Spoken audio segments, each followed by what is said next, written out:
So for a lot of folks, I know I've been asked lately, what is that about? What is the Ocooch Mountain, or what does Ocooch mean, or where does that come from?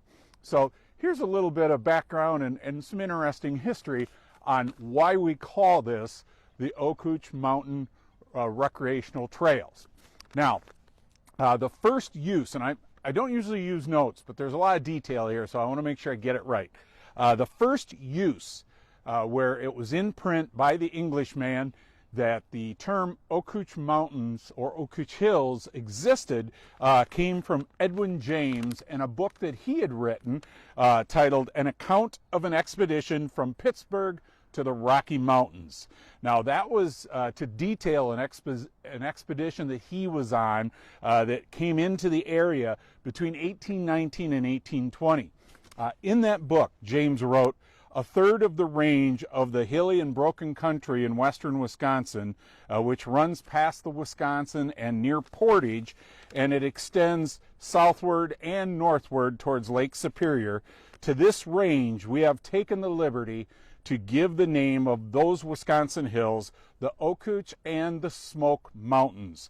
Now, in later writing, it's very clear in his description that the term Ocooch was suggested only for the southernmost portion of those Wisconsin western uplands. So that's the first notice in writing of the Englishman, anyway, using the term Ocooch. Now, 3 years later, after that, Major Stephen Long brought a second expedition that went into the upper Mississippi Valley, and it brought out in his writings and recounting of that trip the same Ocooch descriptor of the hills in southerly western Wisconsin, and that's in another book by William Keating, and that's a narrative of an expedition to the source of the St. Peters River. So, you know, these are individuals who explored and toured this area in the early 1800s. Obviously, they did not come up with that name by themselves. So where did that name actually come from? Well, obviously it was by the residents of the area, and those were Native American tribes that lived in the area. The vowels and consonants of Ocooch and their order are correct for the Lowway language, which was a Siouan language or a native Sioux tribe.